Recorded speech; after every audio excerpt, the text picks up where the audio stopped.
Break के बाद budget debate में आपको दोबारा खुशामदीद कहते हैं। एक सवाल ले लेते हैं, फिर मैं आमिर साहब की तरफ आता हूँ और फरीद साहब की तरफ भी। जी, माइक किसके पास है?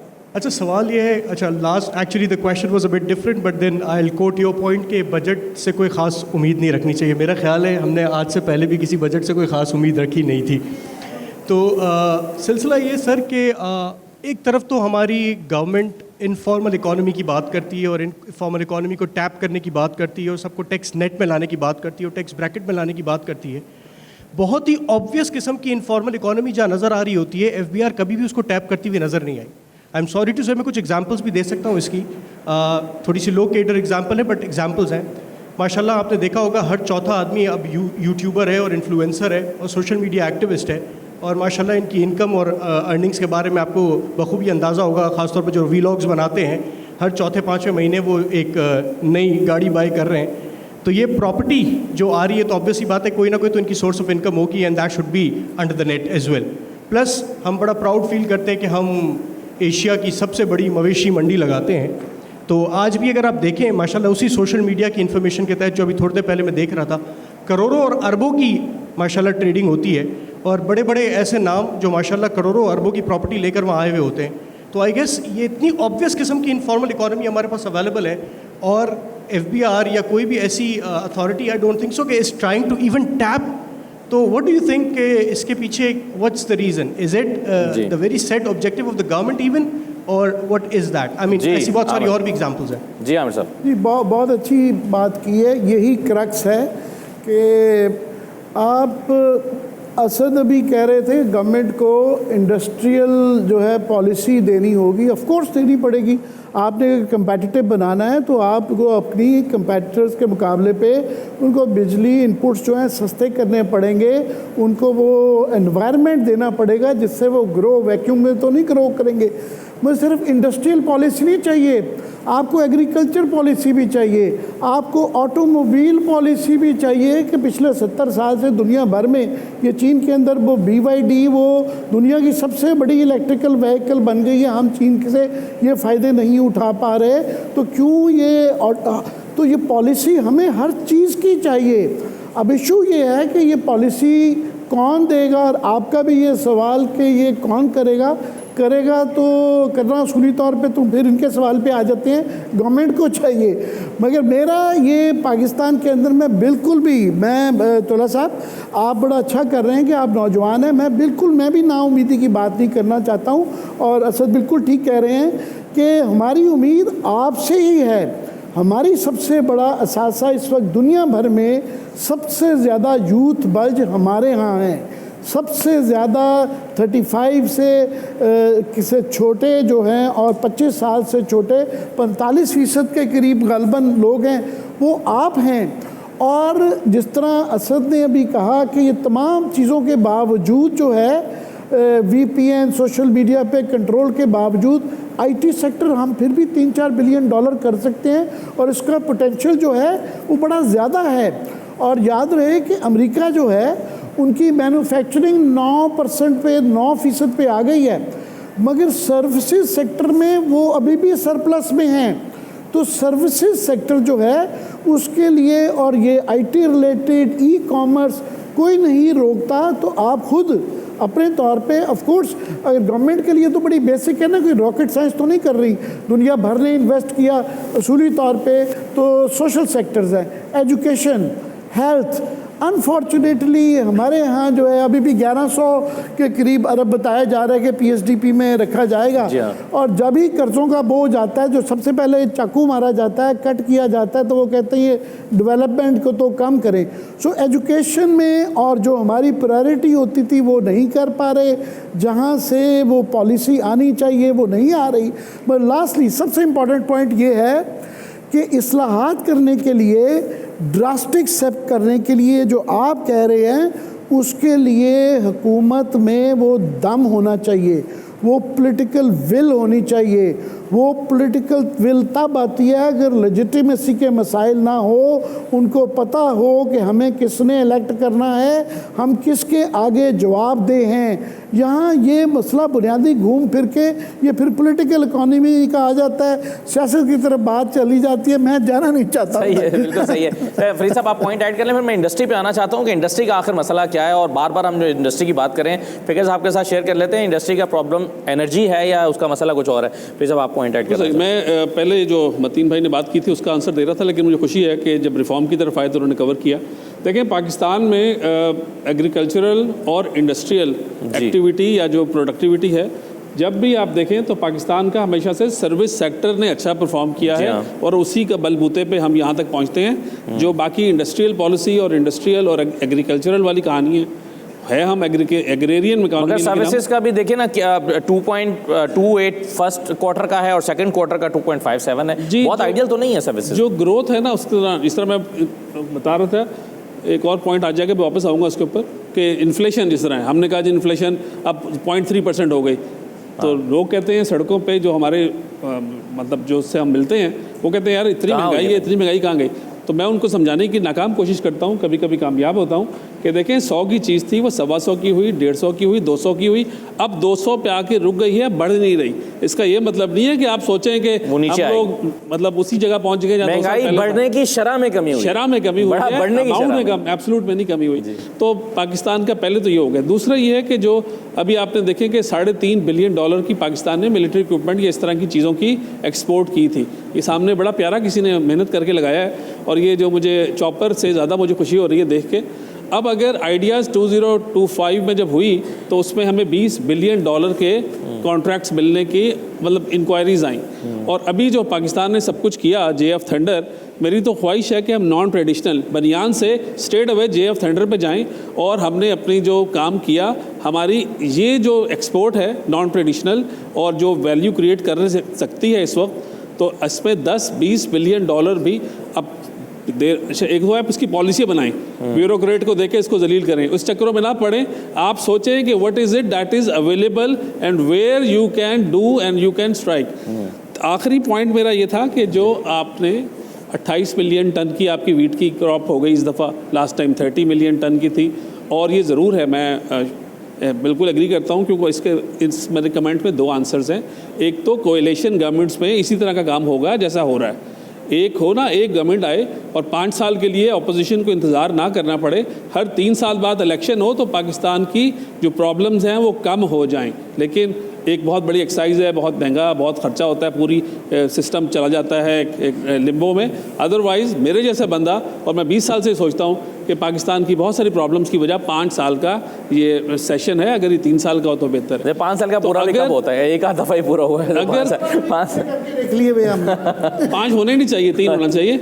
जो किसान है ना, मतलब इस 2 साल से उसकी ज़रूर उसको थोड़ी सी प्रॉब्लम बढ़ गई है उसकी, लेकिन आप ये भी रियलाइज़ करें कि अगर IMF के ऊपर बहुत सारी बातें हुई। एक मेरा कमेंट है कि पॉलिटिकल गवर्नमेंट्स और ख़ास तौर पे कोएलिशन गवर्नमेंट्स में सख्त फैसले करने की ताकत नहीं होती पॉलिटिकल पार्टीज़ की, और रूलिंग गवर्नमेंट को कोई ना कोई सहारा चाहिए होता है। वो IMF का कंधा इस्तेमाल करके सख्ती कर सकते हैं, वरना अवाम, मैं, आप सब लोग कोई बर्दाश्त करने के मूड में नहीं है कि हमारे ऊपर रिफॉर्म आप करें। किसान को जो है ना, आप सब्सिडी भी देनी है आपने उसको, गैस की सब्सिडी अब जाके ख़त्म हुई है अल्लाह अल्लाह करके, वरना 10, 20, 30, 40 साल आपने किसान को बड़ा पैम्पर्ड रखा है इस वाले पूरे एरिए में, अब जाके उनके साथ प्रॉब्लम आई है। और दूसरा इशू ये है कि जो पॉस्को टाइप हमारे इदारे हैं जो कि गंदम को ज़ख़ीरा करते हैं 6 महीने, साल, 2 साल, और हमारे ही बैंकों से कर्जा लेते हैं, और वहाँ जो कुछ होता है पॉस्को के गोदामों में वो मुझे और हमारे बच्चों को ज़्यादा पता है।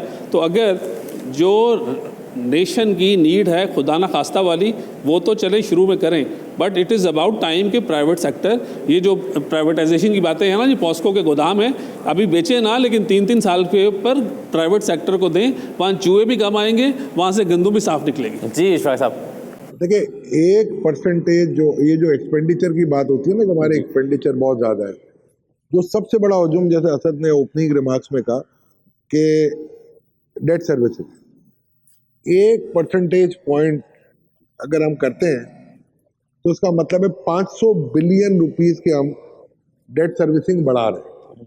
अगर मेरा 9.9 ट्रिलियन डेट सर्विसिंग बजट किया था लास्ट टाइम मैंने, और उसमें से 1.2 मैं निकाल दूं फॉरेन डेट पे, तो 8.7 ट्रिलियन हमने रखा था लोकल डेट से, और उसमें हर परसेंटेज पॉइंट पे हमें 500 देना पड़ेगा, ठीक है ना। और उसमें कुछ एवरेजेस होते हैं, कुछ फ्री डेट होते हैं, कुछ प्राइस बॉन्ड होते हैं, तो मिला के अगर जो नए डेट हम अक्रू कर रहे होते हैं 500 बिलियन पर परसेंटेज पॉइंट। इस वक्त में फरीद साहब भी बता देंगे, ये तो स्टॉक मार्केट में डेली देख रहे थे, हम पॉजिटिव इंटरेस्ट रेट में और बड़े अमाउंट में है। आपकी जो इन्फ्लेशन है वो इस वक्त डेसिमल पॉइंट्स में, और आपका जो इंटरेस्ट रेट है वो पॉलिसी रेट है वो अभी भी 11% है। तो अगर आप सही मानों में रिफॉर्म स्ट्रक्चर लाना चाह रहे हैं, और जहां अगर कोई रिलीफ देना चाह रहे हैं पब्लिक को थ्रू डायरेक्ट सब्सिडीज, तो वो आप दे सकते हैं इस इंटरेस्ट रेट को कम करके, जो आपकी इम्पेडिमेंट बनेगी IMF के प्रोग्राम की। और एक बात मैं आपको यकीन से बता सकता हूँ, व्यवस्था रहे शजर से उम्मीदें बाहर रख, ये कभी नहीं सोचना, आप मायूस नहीं होना। मैं अपने बच्चों की मिसाल देता हूँ लोगों को कि मेरे बच्चे पढ़ के वापस आए हैं यहाँ पर, ऐसा नहीं। और दे हैव सेड, ये मैं आपको अभी भी बोलता हूँ कि we can not live as a second grade citizen in any other country. बिल्कुल सही। ये हमारा छत है, ये हमारा मकाम है, इसी मिट्टी में हम पैदा हुए हैं, और इंशाअल्लाह अगर मदीना मुनव्वरा में ना मदफन हुआ तो इसी मिट्टी में मदफन। बिल्कुल सही है। एक छोटा सा ब्रेक लेते हैं, ब्रेक के बाद आकर थोड़ी सी डिस्कशन को आगे बढ़ाते हैं और देखते हैं कि इस बजट से हमारी एक्सपेक्टेशंस हैं क्या। ब्रेक के बाद वापस आ रहे हैं।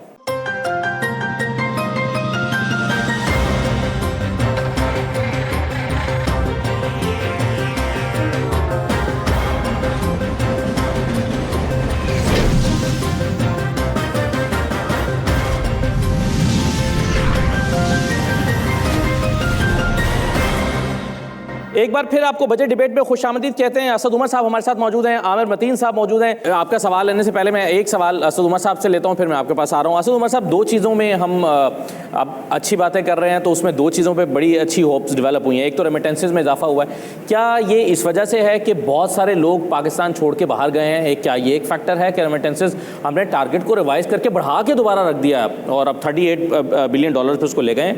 और दूसरा, महंगाई की शरह कम हो जाना, ये कैसे हुआ है? ये दोनों चीज़ें हैं जिस पर कमेंट की। देखिए, रेमिटेंसेस वाकई में अगर इकॉनमी इस साल थोड़ी बहुत जो उसके अंदर स्टेबिलिटी आई है, तो रेमिटेंसेस ने सबसे बड़ा किरदार अदा किया है, इसमें कोई शक नहीं है। रिकॉर्ड रेमिटेंसेस हुई हैं। मेरे ख्याल में उसकी पॉसिबल जो वजह हो सकती हैं, एक से ज़्यादा वजह है, लेकिन ये लोग जो ज़्यादा गए हैं, बिकॉज आप जो फ़र्क बात कर रहे हैं 3 लाख साल में जाने थे उसके बजाय 8 लाख गए, तो वैसे तो नंबर बहुत बड़ा इजाफा है, लेकिन जो टोटल नंबर ऑफ पाकिस्तानी जो बाहर इस वक्त रह रहे हैं वो 1 करोड़ के करीब हैं, तो उसमें ये 2 लाख 4 लाख से इतना बड़ा फ़र्क नहीं पड़ता, ये वजह नहीं है। जो रुपए के अंदर स्टेबिलिटी रही है और जो कर्ब रेट के अंदर और ऑफिशियल रेट के अंदर डिफरेंशियल कम हुआ है, उसकी वजह से मेरे ख्याल में ऑफिशियल चैनल्स के थ्रू जो पैसा आ रहा है, एक बड़ी वजह वो भी बनी है उसकी पॉजिटिव होने की, वो एक अच्छी चीज़ है। दूसरी, आपने जो महंगाई की बात की ना, जैसे फरीद बता रहे थे, देखिए 2 मुख्तलिफ चीज़ें हुई। एक तो ग्लोबल कोविड के बाद सप्लाई शॉर्टेजेस हुए। जब वो सप्लाई शॉर्टेजेस हुए तो कमोडिटी प्राइसेस जो हैं वो तेज़ी से बढ़ी, सारी दुनिया के अंदर बढ़ी। जो बाइडन के बाद अभी कैमला हैरिस जो इलेक्शन हारी हैं, एक बहुत बड़ी वजह वहाँ पे भी अमेरिका में महंगाई थी, क्योंकि अमेरिका के लिहाज से 9% पे चली गई थी, बहुत ज़्यादा महंगाई थी। तो जब वो नॉर्मलाइज होनी सिचुएशन होनी शुरू हुई, आप तेल देख लेना, $110 पे तेल गया हुआ था, $65 के ऊपर आया हुआ है। इसी तरीके से दूसरी कमोडिटीज़ की भी प्राइसेस मॉडरेट हुई हैं, गंदम की कीमत नीचे आई है दुनिया में, तो एक तो वो वजह बनी। दूसरी, पाकिस्तान में महंगाई इतनी तेज़ी से बढ़ने की बहुत बड़ी वजह ये थी कि आप 160 रुपये से सीधे 290 पे जब आपका एक्सचेंज रेट गया, तो उससे तमाम इंपोर्टेड चीज़ों की कीमत बढ़ गई, और हर इंपोर्टेड चीज़ से जो लोकल मैन्युफैक्चरर भी कम्पीट करता है उसने भी अपनी कीमत बढ़ा दी। तो वो जो एक्सचेंज रेट की स्टेबिलिटी आई है पिछले 1 साल से आपको नज़र आ रहा है, ये 2 मेरे ख्याल में सबसे बड़ी वजह बनी है जिसकी वजह से आपको प्राइसेस के अंदर स्टेबिलिटी उस ऊंची सतह पे, ये नहीं कि कीमतें कम हो गई जैसे फरीद कह रहे थे, लेकिन कम से कम वहाँ पर आपके ठहराव आपको नज़र आया है। तो ये 2 पॉजिटिव चीज़ें जो हुई हैं ये बिल्कुल हुई हैं। हमने इन्फ्लेशन ऐड किया है 160 से 290 के लिए, और 26% का मतलब ये हुआ कि माशाल्लाह हमारे एक्सपोर्टर्स हैं तो पिछले साल बहुत ज़्यादा इनको बम्पर मिला, क्योंकि 160-170 के डॉलर पे उन्होंने बुक किया था और 280 रुपये पे इन्होंने डॉलर इनकैश किया और उस पर टैक्स भी नहीं दिया, जिसमें 400 बिलियन का टैक्स बनता है, वो भी नहीं हुआ। दूसरा, आपकी जो इन्फ्लेशन घटने की वजह जो असद उमर ने बताई, मजीद हम डिफ्लेशन में जा सकते थे, क्योंकि हमारी एक नेबरिंग कंट्री तो नहीं, रीजनल कंट्री श्रीलंका का भी यही हाल था हमारे साथ, और जब वो रिवर्स में आए तो अब डिफ्लेशन में आ गए थे। हम डिफ्लेशन में आ सकते थे उस वक्त अगर स्टेट बैंक सही मानों में करेंसी को 240 रुपये पे लेके आया, जो उन्होंने प्रेफर नहीं किया। वो उनके अपने कंपल्शन होंगे, I don't want to comment on it, but वो हम डिफ्लेशन पे अगर आते तो ये आज जो फरीद भाई को जो लोग पकड़ के कहते हैं ना कि महंगाई में कमी नहीं हुई, तो शायद वो कहते हैं कि फरीद भाई 200 रुपये की जो मैं चीज़ खरीदता था वो 190 में मिलती है। तो महंगाई में 2-3 और फैक्टर भी ऐड कर लें। एक तो ऑफ कोर्स आप लोगों को ये समझाने, आपने सही समझा दिया कि आगे बढ़ नहीं रही मगर इसका मतलब कम नहीं हुई, पर 2 फैक्टर और भी इम्पॉर्टेंट है। एक तो ये है कि पहले बेस जब आप 40% तक चली गई थी तो बेस इतनी ज़्यादा थी तो उसके मुकाबलतन ये नीचे आ रही थी। दूसरा एक बहुत बड़ा फैक्टर परचेजिंग पावर, लोगों की आमदनी, रियल टाइम वेजेस आपकी 20% जब नीचे जाएंगी, परचेजिंग पावर आपकी कम रहेगी, लोगों में सकत ही नहीं है ख़रीदने की, तो जब वो नहीं ख़रीदते तो उससे ये लगता है कि शायद ये कोई महंगाई में कमी है। महंगाई में कमी नहीं है, इसीलिए आप जो फिगर कह रहे हैं, IMF भी कह रहा है कि 7% अगले साल में आपकी इन्फ्लेशन हो सकती है, क्योंकि अब बेस बड़ी 0.3 से बेस शुरू करनी है। बिल्कुल सही। ये जो पॉइंट है ना इनका, मैं जो हुनरमंद लोगों को देखता हूँ और उनका मुआवजा करता हूँ जो मेरे घर पे या वैसे ऑफिस में आते हैं काम करने, तो अल्हम्दुलिल्लाह जो पाकिस्तान में कुछ बेहतर हुनरमंद है उसका स्टैंडर्ड ऑफ लिविंग मैं देख रहा हूँ अल्हम्दुलिल्लाह बहुत बड़ा है ओवर द पीरियड। तो जो लोग हमारे कहाँ मिलते हैं, हम तो पता नहीं जहाँ मिलते हैं। हुनरमंद का लफ्ज़ इंपॉर्टेंट है। जो लोग मायूसी के साथ निकलते हैं, सूरज जब सुबह निकलता है ना, मेरे आपके सबके लिए एक जैसा निकलता है, हमने उसका रिस्क तलाश करना है और बेहतर करना है। और मैं अपने जो ये इब्तदाई दौर इनका जो शुरू हो रहा है, तो मुझे याद आया जो मैंने मैट्रिक में जोश मलिया आबादी का शेर सुनाया था, मुश्किल शेर है लेकिन है इम्पॉर्टेंट, और मुझे बहुत जोश मलिया आबादी ने कहा था कि ज़िंदगी के इब्तदाई दौर में आदमी को कम से कम अर्श तक परवाज़ करनी चाहिए, और जब जुम्बिश में आ जाए पालो बारे हयात तो फिर अर्श से परवाज़ का आगाज़ करना चाहिए। तो हमने अगर रखेंगे ही अपने लिए स्टैंडर्ड लो तो फिर वही होगा। और ये जो मैं बात करता हूँ, आई कैन वाउच फॉर जो इनके पास भी, जब आप खुले जहन से देखें, आप हमारे यंगस्टर्स और यूथ जो है ना, इसको सब चीज़ें चाहिए, इनको टॉप लेवल का। अब आप ये देखें कि जो इनके पास नोकिया 310 वो जो था वो नहीं होता, 6310 क्या होता था। हर एक बंदा जो आपको, और ये जो हर एक को राइट्स चाहिए डेवलप्ड वर्ल्ड वाले, और अपनी रिस्पॉन्सिबिलिटीज़ चाहिए कि बस काम गाना वाला चलता रहे, हमें सब कुछ मिलता रहे। मनो सलवा पूरी दुनिया में अब नहीं मिलेगा, मेहनत करके कमाना पड़ेगा और सही डायरेक्शन में अपने आप को डालना पड़ेगा। बिल्कुल सही है। माइक किसके पास है? बहुत सारी बातें हुई और हर साल बजट आता है, हम डिफरेंट चीज़ों पर बात करते हैं कि मिलिट्री का बजट क्या हो, इंडस्ट्री का बजट क्या हो, हेल्थ का बजट क्या हो, लेकिन एज अ स्टूडेंट मैं सोचता हूँ कि हम एजुकेशन पे बात क्यों नहीं करते। एजुकेशन का बजट क्या हमारी प्रायोरिटीज़ में नहीं है? मेरा सवाल ये है कि आप लोग वजारत काबीना के अंदर रहे, क्या वहाँ पे इस हवाले से बात नहीं होती थी? आपकी डिस्कशन क्या होती थी इस हवाले से? क्या हम तालीम को 4% नहीं दे सकते अपने बजट के अंदर? और एक चीज़ ये है कि हम कहते हैं कि जब ये स्टूडेंट यूथ खड़ी हो जाएगी तो फिर पाकिस्तान बेहतरी की तरफ जाएगा, लेकिन मुझे नहीं लगता कि आप लोगों की प्रायोरिटीज़ में ये है कि यूथ खड़ी हो। जी अच्छा, एजुकेशन की जहाँ तक आपने बात की, बिल्कुल दुरुस्त आप बात कर रहे हो। और दुनिया की जो मैक्रो इकोनॉमिक डेवलपमेंट स्टडीज़ हैं ना, वो आपको शो करती हैं कि पब्लिक एक्सपेंडिचर के अंदर हाईएस्ट रेट ऑफ रिटर्न जो है वो प्राइमरी एजुकेशन का होता है। तो ख़ास तौर पे बच्चियों की तालीम पाकिस्तान के अंदर अगर हम उसके अंदर इन्वेस्ट करते हैं तो सबसे बड़ा हमें रेट ऑफ रिटर्न उसके अंदर मिलता है। जो प्रॉब्लम पिछले चंद सालों से हमें एक एक्सेप्शनल प्रॉब्लम क्रिएट हो गई है, वो ये है कि पाकिस्तान में सेहत और तालीम दोनों जो हैं वो डिवॉल्ट सब्जेक्ट हैं 18वीं तरमीम के बाद, यानी कि वो सूबों की बुनियादी जिम्मेदारी है। वफाक का जो इख्तियार है वो एक महदूद दायरे के अंदर है, तालीम में भी और सेहत के अंदर भी। सूबों के ऊपर पिछले 2-3 साल से ये IMF प्रोग्राम की वजह से एक बंदिश लगी हुई है, क्योंकि वफाक जो है वो अपनी रेवेन्यू कलेक्शन पूरी नहीं करता। तो सूबों ने अपने बजट के अंदर सिर्फ ये कि खसारा नहीं करना, उन्होंने सरप्लस रन करना है। तो वो सूबे जिसने तालीम और सेहत पे पैसे लगाने थे, अब वो सेहत और तालीम पे वो मज़ीद पैसा लगाने के बजाय उसको वो पैसा बचाना पड़ रहा है, अपने बैंक में रखना पड़ रहा है, ताकि ओवरऑल जो है फिस्कल डेफिसिट जो है वो IMF की रिक्वायरमेंट पूरी हो सके। तो जिस तरीके से IMF के प्रोग्राम के अंदर जो सोशल प्रोटेक्शन है, यानी गुर्बत से जो लोगों को बचाने के लिए अखराजात किए जाते हैं, उसके लिए एक्सेप्शन क्रिएट की जाती है। पिछले 2-3 जितने भी IMF प्रोग्राम हुए हैं उसके अंदर बल्कि ये हार्डवायर किया गया है कि आपने इतना कम से कम खर्चा ज़रूर करना है लोगों को जो गुर्बत की तह से नीचे रह रहे हैं उनको मदद करने के लिए। मेरे ख्याल में जो नया भी IMF प्रोग्राम हम क्रिएट कर रहे हैं ना, उसके अंदर तालीम और सेहत का उसी तरीके से जिस तरीके से सोशल प्रोटेक्शन है उसको भी हमें हार्डवायर करना चाहिए, क्योंकि आपका मुस्तकबिल सारा उसके ऊपर डिपेंड करता है। मैं इसमें एक ऐड कर दूं कि आपका बहुत बड़ा क्रेडिट है और आपका चैलेंज भी है। हम वो जनरेशन थे कि हम सब कि मैं for example government college Lahore में पढ़ा और वो पार्टीशन से पहले सब नॉर्थ इंडिया का सबसे बड़े कॉलेजों में से एक कॉलेज होता था। मेरी मुफ्त तालीम थी।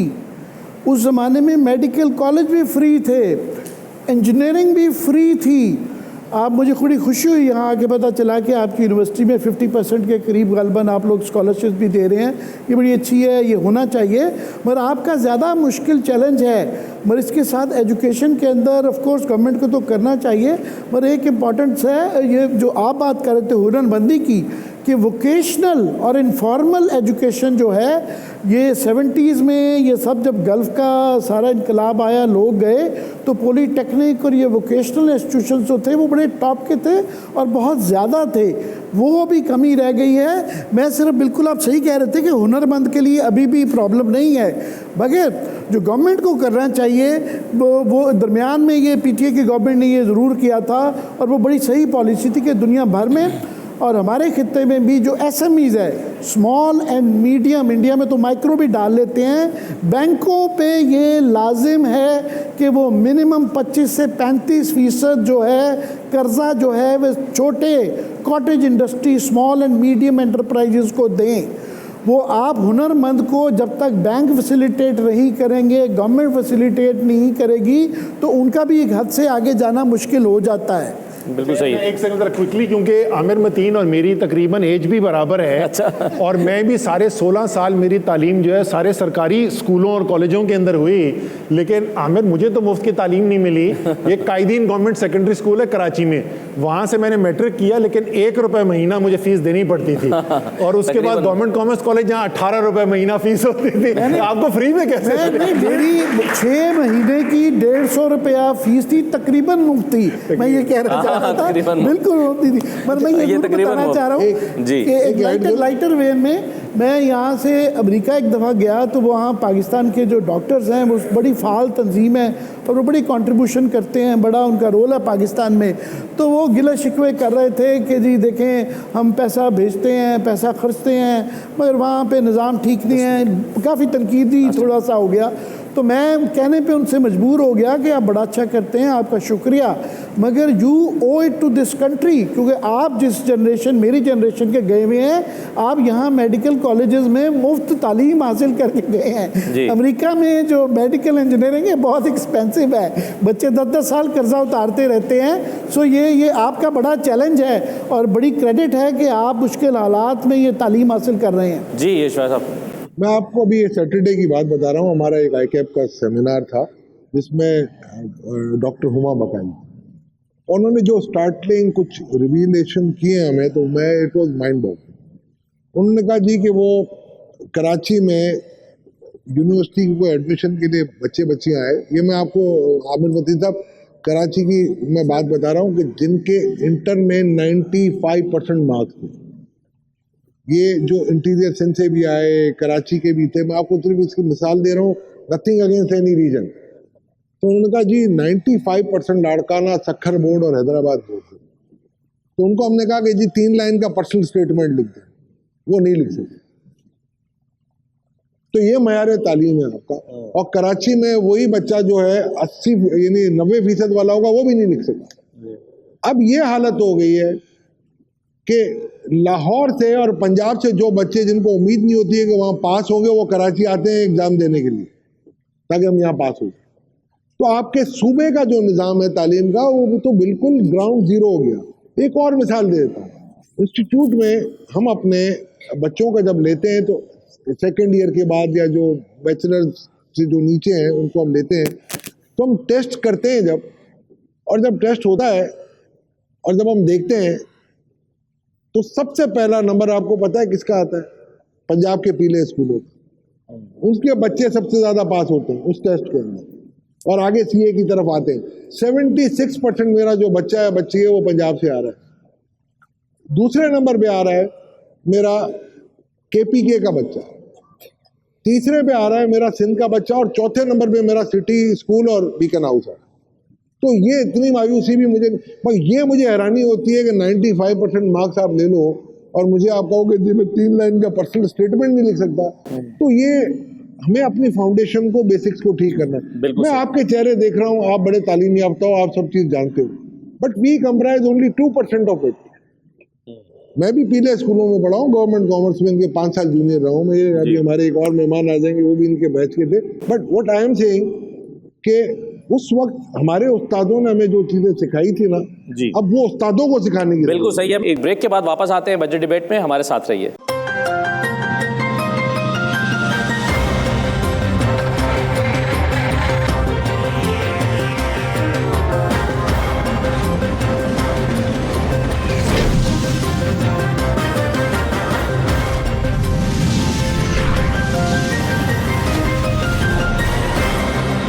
बजट डिबेट में आपको एक बार फिर खुशामदीद कहेंगे। हमारे साथ अशफाक तोला साहब तशरीफ रखते हैं, हमारे साथ फरीद आलम साहब मौजूद हैं। हम आखिरी हिस्से की तरफ बढ़ रहे हैं प्रोग्राम के, और मैंने कुछ देर पहले जैसा कि कहा था कि इंडस्ट्री जो है ये एक बहुत बड़ा मसला है पाकिस्तान का, क्योंकि इंडस्ट्री ही कंट्रीब्यूट करती है पाकिस्तान की एक्सपोर्ट्स में। लेकिन जो फिगर्स है वो बड़े शॉकिंग हैं।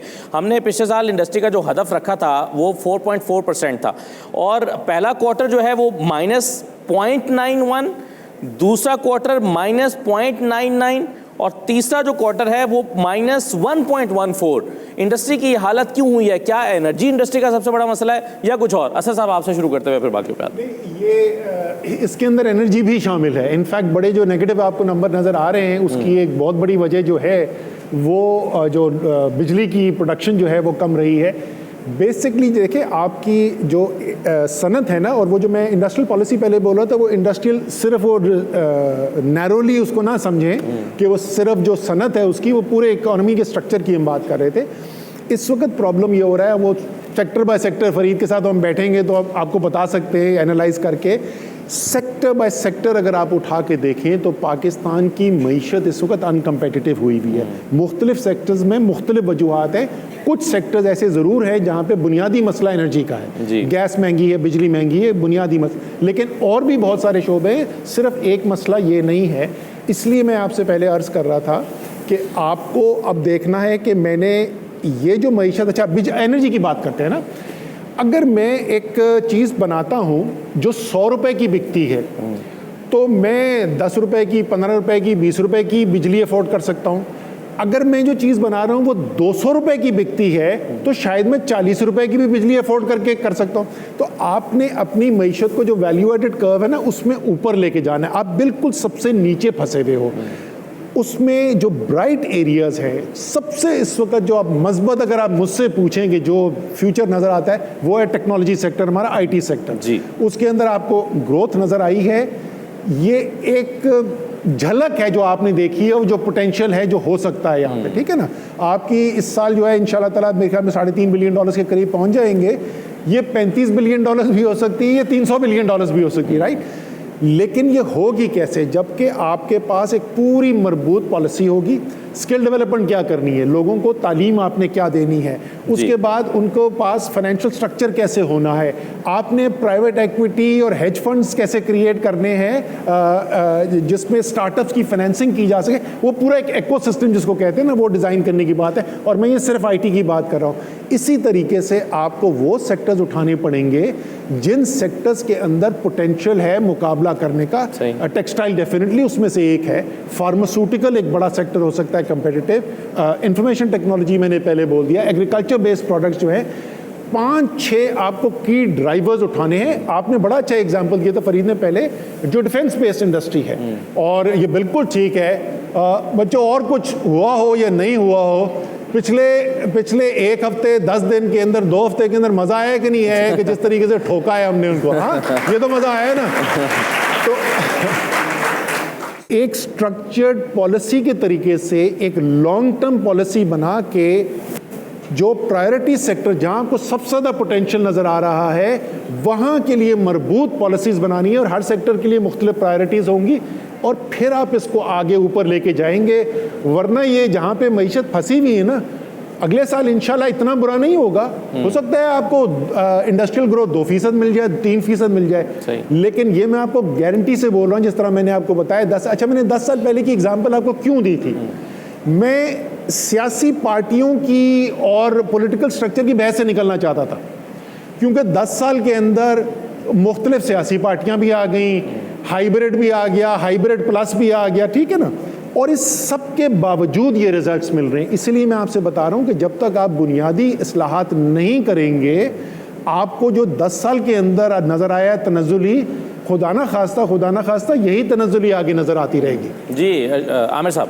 जी बिल्कुल, असद ने सबने ये बात की है कि इंडस्ट्री को हमें सबसे इम्पोर्टेंट, ख़ास तौर पे आजकल में, क्योंकि दुनिया जिस तरह मैंने कहा उसकी हैयत तब्दील हो रही है, रीअलाइनमेंट हो रही है, टैरिफ वॉर चल रही है, तो तमाम दुनिया की मंडियां जो हैं वो इधर से उधर जा रही हैं, और हर मुल्क अपने अकॉर्डिंगली अपने मुफाद के मुताबिक एडजस्ट कर रहा है। हमें बहुत ज़्यादा, ख़ास तौर पे हुकूमत को मैं उम्मीद करता हूँ इस बजट में बैठ के वो देख रहे होंगे कि हम कैसे इस एनवायरनमेंट में फ़ायदा उठा सकते हैं, कैसे अपॉर्चुनिटी कर सकते हैं, और डाइवर्सिफाई करें इंडस्ट्री को। आईटी ऑफ कोर्स ये वाला सबसे बड़ा फैक्टर है, पर मैं समझता हूँ कि इंडस्ट्री के लिए और एग्रीकल्चर आम आदमी के लिए भी एनर्जी बहुत बड़ा मसला है, और ये हमारा डेथ नेल है, ये गले के इर्द गिर्द एक फंदा बना हुआ है। और अनफॉर्चुनेटली मुझे ये कहना पड़ता है कि वहाँ पे जो लॉबीज़ बैठी हुई ना, पावर लॉबीज़, वो हमारी पार्लियामान, हमारी सक्सेसिव गवर्नमेंट्स, ये गवर्नमेंट, इनकी गवर्नमेंट, उससे पिछली गवर्नमेंट, ये जकड़ी हुई है। ना सिर्फ कि ये पिछला गलतियां हुई हुई IPPs को दुरुस्त नहीं कर रहे, अभी भी नहीं कर रहे, लेपा पोती कर रहे हैं, ये कभी 2-4 को वो पकड़ के जो पहले ही एक्सपायर हो चुकी हैं वो कर रही हैं। सबसे ज़्यादा जो नुकसान ये कर रहे हैं, गलत कर रहे हैं, वो सोलर का। दुनिया भर जो है अल्टरनेट एनर्जी पे जा रही है, सोलर लोग अपने पैसे से लगा रहे हैं। आप उनको ना सिर्फ के डिस्करेज कर रहे हैं, पॉलिसी का रिवर्सल कर रहे हैं, क्योंकि जितनी सोलर बनेगी ये आपकी दूसरी बिजली उतनी महंगी होती है। सो ये इसका सबसे बड़ा एनर्जी का मसला हल करेंगे तो आपकी इंडस्ट्री भी कंपेटिटिव होगी, किसानों को भी सस्ती इनपुट मिलेगी, आम आदमी का भी भला होगा। जी मैं क्विकली, क्योंकि एनर्जी इतना बुनियादी मसला है, बिल्कुल आपने दुरुस्त कहा, जब तक इसको ठीक नहीं करते आगे चलना मुश्किल है।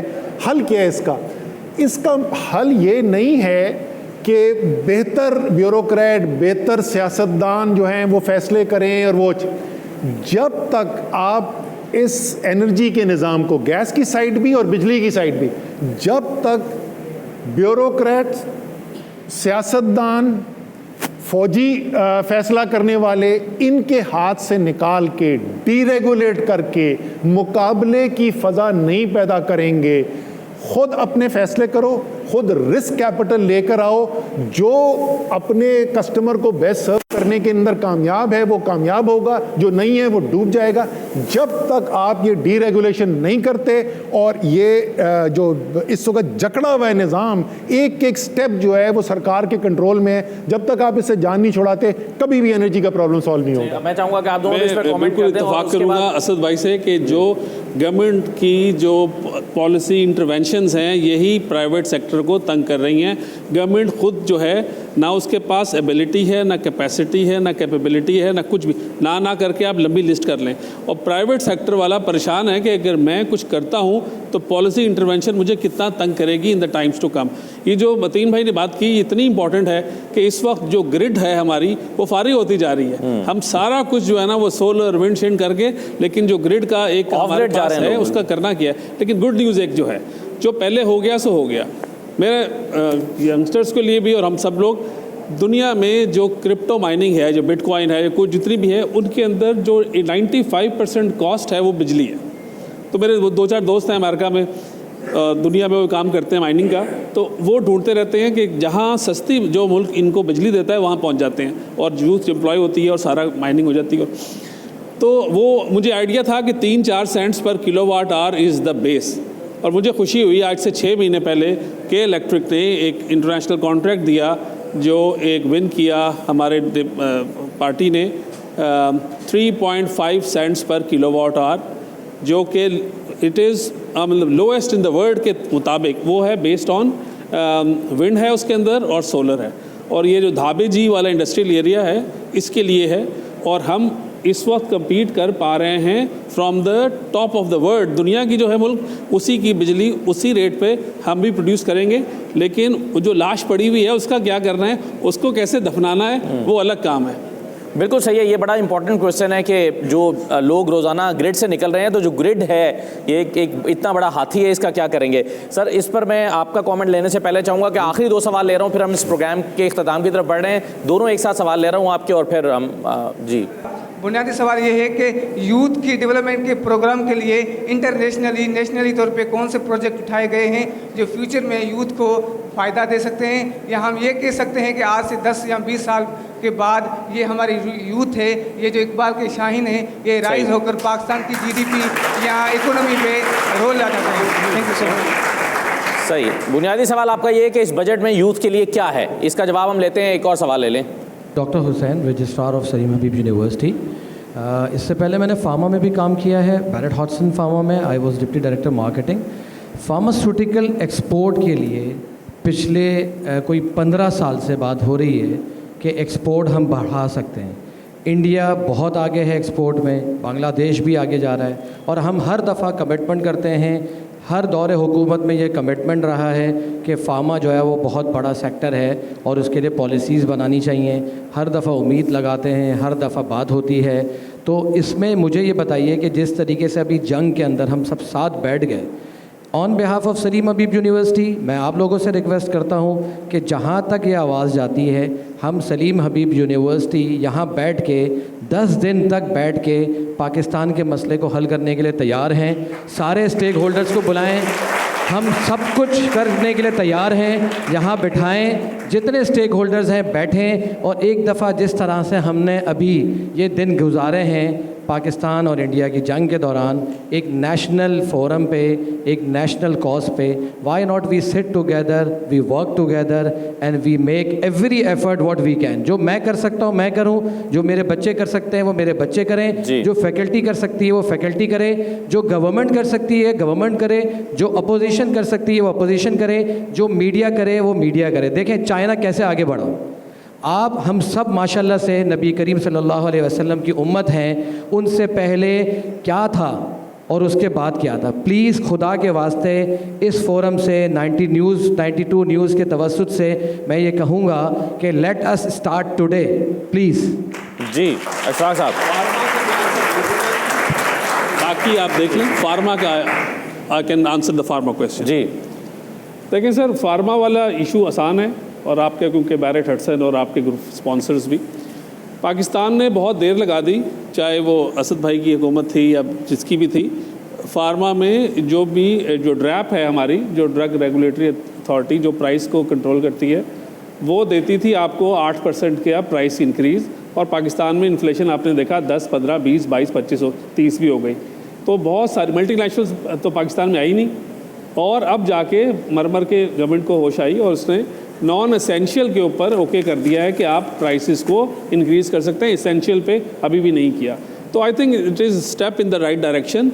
और इंडिया में आप बिल्कुल सही कह रहे हैं, इंडिया की जो फार्मा की और जो उसका क्या होता है, उसका जो बेस होता है, उस दोनों की बहुत बड़ी एक्सपोर्ट है। पाकिस्तान में 7 आए थे, 2-3 चले गए, और अगर खुदा न खास्ता ये पॉलिसी ना आती तो वो भी चले जाते। अब क्योंकि पॉलिसी आ गई है, अट्रैक्ट कैसे करेंगे वही काम है। बट आई थिंक ये अब फार्मा इज़ नाउ थ्राइविंग और दे शुड, और थोड़ा उनको अब प्राइसेस को भी बेलगाम नहीं छोड़ना चाहिए, क्योंकि एंड पे कंज्यूमर बीच में आ जाता है। But we are if I just take the view of the pharma sector, जो असेंशियल और नॉन असेंशियल दोनों बना रहा है, तो दे आर हैप्पी, और अब वो इंशाल्लाह R&D में भी खर्चा करेंगे। मैं सिर्फ इसमें एक ऐड कर दूं कि मैं सिर्फ इसमें एक छोटी ऐड कर दूं कि आपकी बहुत अच्छी सुजेशन है। आप यहीं पे ही 20-30 लोग जो आप बुला के कह रहे हैं ना, फैसला करवा लें। अब ये जो ड्रग रेगुलेटरी बॉडी है ना, ड्रैप, इस पे ना रहिएगा। वो they are part of the problem, they are the problem actually, solution नहीं है। ये आप माजी पिछले 5-10 साल का मुझसे ज़्यादा जानते होंगे कि ड्रग रेगुलेटरी के इंचार्ज जो थे उनकी डिग्री गलत निकल आई थी। बाद में इतना स्कैंडलस रहा कि पूरी दुनिया में हमारा मजाक उड़ाया जाता है। फिर एक अदालत में बता दिया गया कि वो उनके मुकदमा ख़त्म कर दें करप्शन के, कि वो फौत हो चुके हैं। फिर अगली पेशी में वो ज़िंदा होकर दोबारा पेश हो गए, तो वो एक फ़िल्म बन सकती है। सो ये रेगुलेशन का मसला वहाँ पे बहुत ख़राब है। बिल्कुल इसके ऊपर ये सबसे इम्पॉर्टेंट है, मगर बिल्कुल at the end of the day इसका ज़्यादा रिसर्च भी होनी चाहिए, बढ़ना भी चाहिए, मगर प्राइसेस बहुत ज़्यादा बढ़ गई हैं, वो भी कम होनी चाहिए। बिल्कुल सही है सर। यूथ के लिए क्या है इस बजट में, इशफाक साहब? देखिए, यूथ का बजट को सेपरेट वैसे नहीं होता, इन प्रोग्राम्स के साथ ही होता है। जी हाँ। तो ये मेरा ख्याल है इट्स वेरी बुनियादी सवाल ये सर कि बजट बनाते हुए यूथ कहीं तरजीह है प्रोग्राम के लिए? ये होता है कि लोन्स दी जाती हैं, कुछ स्कॉलरशिप दी जाती हैं, ये होता है। बट वो मोस्टली, असद भाई विल सेकंड मी, वो प्रोविंशियल गवर्नमेंट्स करती हैं नॉर्मली, कि जी कोई लैपटॉप स्कीम ला रहा है तो कोई यूथ लोन प्रोग्राम्स आते हैं, बिल्कुल आते हैं, कुछ स्कॉलरशिप्स आती हैं, कुछ बाहर की स्कॉलरशिप्स आती हैं। तो वो होता है यूथ डेवलपमेंट प्रोग्राम होता है। जैसे फरीद ने कहा, यूथ के लिए देखो, मैं आपको एक बात अभी बता रहा हूँ कि आप अच्छा ड्राइवर मुझे दिला दें 50,000 रुपये में नहीं मिलेगा। मुझे आप कहें कि जी एक मुझे अकाउंटेंट चाहिए जो कि बिल्कुल BCom है, तो मुझे 30,000 में मिल जाता है। तो व्हाट इज़ द डिफरेंस? एक ग्रेजुएट क्यों 30-35,000 में काम करने के लिए तैयार हो जाता है और एक ड्राइवर 50,000 में नहीं काम करता? इसलिए कि उसकी स्किल सेट है। हमने प्रैक्टिकली, या उस एजुकेशन की तो मैंने मिसाल दे दी कि 95% वाला बच्चा या बच्ची जो है वो अपना पर्सनल स्टेटमेंट नहीं लिख सकता। तो उससे मेरी उम्मीदें मान तो नहीं पड़ी हैं, मगर कम ज़रूर हुई हैं। दूसरी जो बात ये फार्मास्यूटिकल की I am sorry with utmost humility and disobedience and disregarding my both friends comment sorry, multinational का टोटल बेस था वो ट्रांसफ़र प्राइजिंग था। ये मुझसे कोई ना कहे मुझसे ज़्यादा ऑडिट किसने नहीं किए। मल्टीनेशनल टोटल ट्रांसफ़र प्राइजिंग कर रहे थे, और ये जो ड्रैप ने उन पे जो हाथ मारा था, आपको ये पता है कि जब ये पेनाडॉल, असद साहब को पता होगा, शॉर्ट पड़ी थी तो एक मल्टीनेशनल के CEO के खिलाफ उनके गोदामों से निकली थी और FIR दर्ज करनी पड़ी थी। मुश्किलों से जान छुड़ा दी थी उस बच्चे की। जो लोकल फार्मा वाले हैं, मैं आपको बहुत एहतराम के साथ कहता हूँ, उन सब की मेरे सामने लिस्ट निकाल दें। उनको ये पूछिएगा कि जब उन्होंने वो फार्मा इंडस्ट्री लगाई थी तो क्या थे, और अब आज अल्हम्दुलिल्लाह हम मर गए, हम लूट गए, हम बर्बाद होने के बाद क्या है, ये मुझे बता दें। और अगर आप कंपेयर करेंगे तो खुदा की कसम ये बात आपको साबित हो जाएगी कि उन्होंने भी लूटा है। उन ट्रांसफर प्राइजिंग की आड़ में उन्होंने जितना लूटा है, उन्होंने वो ट्रांसफर प्राइजिंग वालों को आप भूल जाओगे। यस, आपको डीरेगुलेट करना है। जिस तरीके से एग्रीकल्चर की बात हो रही है, उसको भी डीरेगुलेट करें। आप देखें, आज मेज़ आप डीरेगुलेट कर चुके हैं, आप आज राइस को डीरेगुलेट कर चुके हैं, आप कॉटन को डीरेगुलेट कर चुके हैं। तो क्यों प्रॉब्लम नहीं आ रही है? जिसको उगाना होता है वो उगाता है, जिसको नहीं उगाना। अब आपकी पॉलिटिकल इकोनॉमिक्स कहाँ पर आ जाती है? गंदुम में आ जाती है जी, क्योंकि आपको हमेशा ये होता है कि 36 मिलियन मेट्रिक टन मुझे चाहिए, तो मैं क्या करूं? अब आ जाए इकोनॉमी क्या है। मेन आपका थ्रस्ट है इकोनॉमी का, आपकी लोकल या डोमेस्टिक इकोनॉमी की बायोंसी का कोई प्रॉब्लम नहीं। जो फरीद ने कहा ना कि जी स्टेटस लोगों का बढ़ रहा है, बट सबसे बड़ा प्रॉब्लम इस वक्त हमारा है जो वो हमारी है करंट अकाउंट डेफिसिट का। ये जो स्टेबिलिटी आई है ना भाई, 26% इन्फ्लेशन हमने क्या है सिर्फ करेंसी को स्टेबल करते हुए, मेरे हिसाब से 32% नीचे आना चाहिए था, चलो नहीं आया। और अब आपकी इंपोर्ट बढ़ी। अभी आप देखेंगे ना जो आपका जो LSM जहाँ 30% 18% जो वेयर्ड होती थी वो 1.9% पे आ गई है मार्च पे। ठीक। और अब आप देखें बिगेस्ट बेनिफिशियरी कौन है उस LSM का, 43% ग्रोथ हुई है आपकी ऑटोमोबाइल। तो व्हाट इज ऑटोमोबाइल?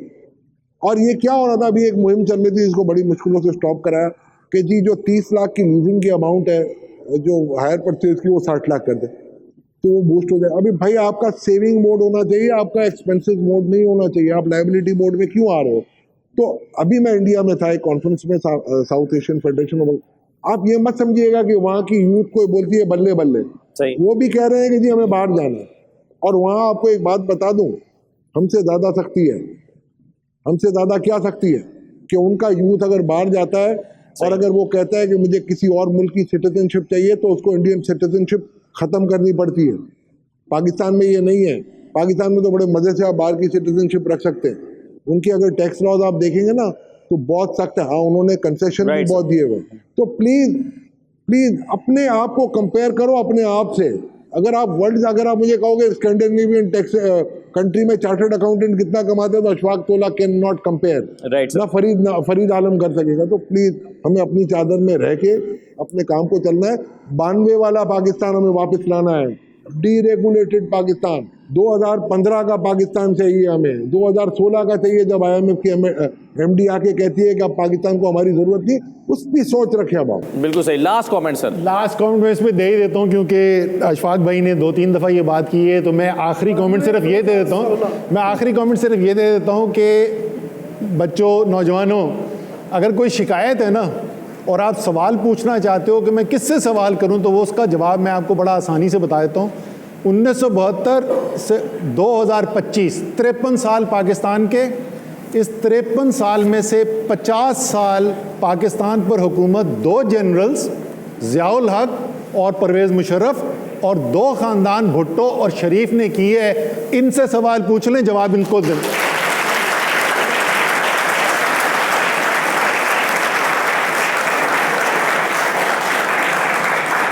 बहुत शुक्रिया असद उमर साहब, आमिर मतीन साहब, बहुत शुक्रिया अशफाक तोला साहब आपका, फरीद साहब बहुत शुक्रिया। हम कुछ चीज़ों पर अभी इस सेटिंग में बात नहीं कर सके हैं। मसलन एनर्जी सेक्टर के प्रॉब्लम्स बहुत बड़े हैं और एनर्जी सेक्टर के प्रॉब्लम्स को दूर करने के लिए हुकूमत जो कुछ करने जा रही है उसके बारे में खदशा ये जाहिर किया जा रहा है कि उससे शायद प्रॉब्लम्स और बढ़ जाते हैं। और इसके अलावा IMF की शराइत हैं पाकिस्तान पर, जिसको जहन में रखते हुए यह बजट बनाया जा रहा है। फिर इंडस्ट्री को IMF के मुतालबात के मुताबिक मैनेज करने के लिए जो कैप्टिव पावर प्लांट्स हैं उसके प्रॉब्लम्स पैदा हो रहे हैं, उससे इंडस्ट्री परेशान है।